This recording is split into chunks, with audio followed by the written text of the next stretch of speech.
Okay, so it wants us to complete a word equation. So the investigator reaction between potassium iodide and lead nitrate. So let's put those on the left of the arrow because they are the reactants. So I've got lead nitrate.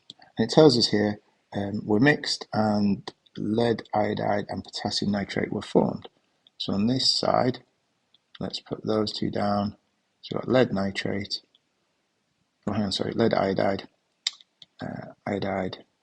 and potassium nitrate. Okay, 2 marks, 1 mark if you got these two correct, and another mark for these two being correct as well.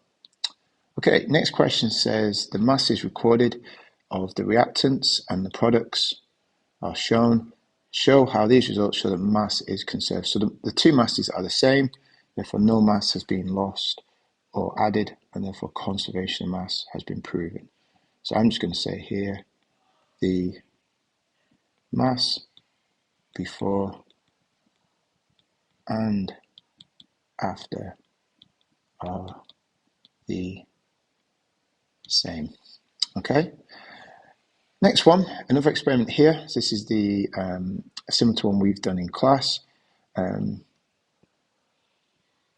got a method. Please take time just to check the method.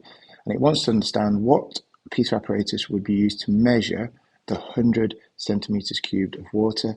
When we take measurements like that in class, we would use a measuring cylinder in order to do that. The student cannot work out the temperature decrease using the method described. State what the student must do before step 2 to work out the temperature decrease.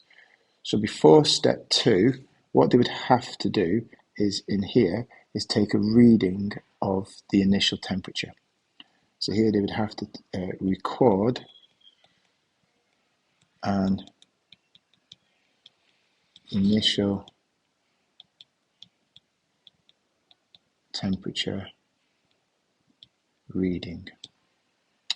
Why is the polystyrene cup used? So polystyrene is used because it is an insulator, so it stops heat escaping. And the final little bit, this is an energy profile. Use the words in order to complete the labels on the diagram. So if we remember ourselves here at the beginning of the reaction, we have our reactants. At the end, we have our products. So we've used that one, and the activation energy is the bump in between the reactants and the products. 2 marks. So I think they're going to give you 1 mark if reactants and products is done, and then 1 mark for activation energy.